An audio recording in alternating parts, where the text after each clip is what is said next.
Welcome back to Project Montero. Today we're going to be taking a break from the braking system to address an issue with the electrical system, as I think we have a bad alternator. The first symptom we're dealing with is low charging voltage. It's just above 12 right now and we need it to be just above 14. The second symptom is flickering lights. All of the interior and exterior lights are flickering. So after testing the battery and checking all the ground connections, I concluded that we need a new alternator. So since we're dealing with electrical components, the first step will be to disconnect the battery. And the easiest way I've found to access the alternator is through the wheel well on the front passenger side. And after removing that wheel, you will see the alternator sitting right there. And there are 5 components that need to be removed: the ground connection, the electrical connector, a 14mm bolt on top, a 12mm on the bottom, and the accessory belt.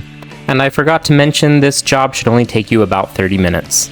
So to start, we'll pinch the tab on the electrical connector to pop that out, and then there's a 13mm nut holding the ground connection on. And it must have been a practical joke from the engineers to hold the alternator on with a 12, 13, and 14mm.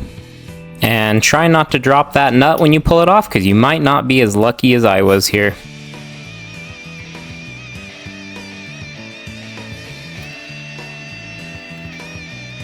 And next we're going to loosen the tensioner pulley for the alternator belt, which is located right here on the diagram. Just loosen the center bolt on that pulley. And this is a view from the ground looking up. Right below that tensioner pulley, there's going to be another bolt that moves the tensioner up and down. So you will want to loosen the tension on the belt just enough so that you can get the belt off.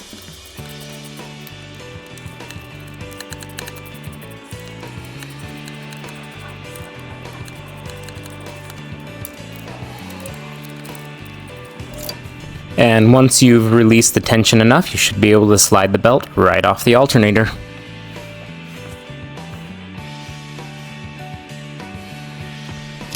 So now there are just those 2 more bolts holding it on. We'll start with the 12mm on the bottom, loosen that up, and then we'll move on to the 14mm up on top.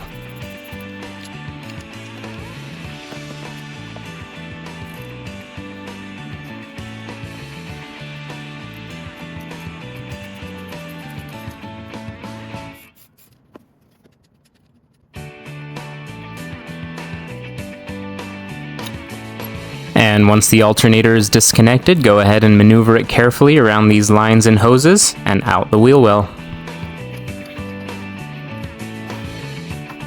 And now for the unboxing. Since this is a budget revival, I obviously went with the cheapest alternator I could find. This is a BOSCH alternator from rockauto.com. I've known BOSCH to be a pretty reliable brand, so I'm hopeful for this one. Just doing a side-by-side comparison to make sure that the bolts line up and that they are in fact compatible. All of this warning info that I'll probably never read, and we are good to start the reinstall. And the reinstall is as simple as it sounds, just moving the new alternator into place, and we'll just reconnect everything in the same way that we disconnected it. I'm going to start with the 12 and 14mm bolts, and then we'll go from there. The only snag I ran into on the reinstall was that the top end of the alternator was a little snug for the bracket, so I just grabbed a long pull and gently tapped it into place, and it slid in just fine.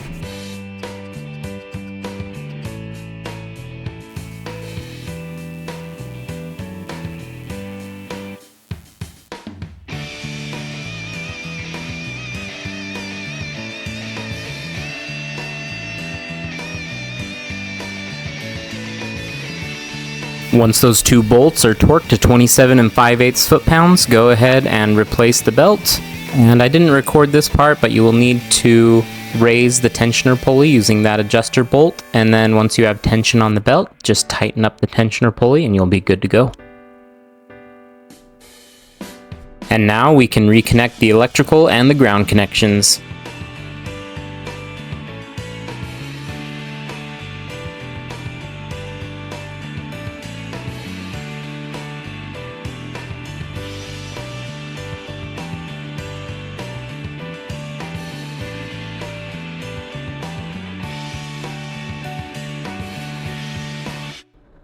And voila, you have a new alternator in there. That took like 15 minutes. And now we just have to reconnect the battery and see if we've solved the issue. A disclaimer here, if you do have a bad battery, it could potentially destroy a new alternator, so make sure that the battery you're working with is still good. But turning it on, you can see here that we have good voltage. We're sitting right at about 14, and the flickering lights are now gone. So I think we've resolved our problem, at least for now. So I did record the process of me checking and cleaning all of the ground connections, but since that wasn't the issue, I didn't include it in this video. But if that's something that you'd be interested in seeing, let me know in the comment section below and I can post a video about that. But next week we'll be back on the braking system, so until then, this is Project Montero.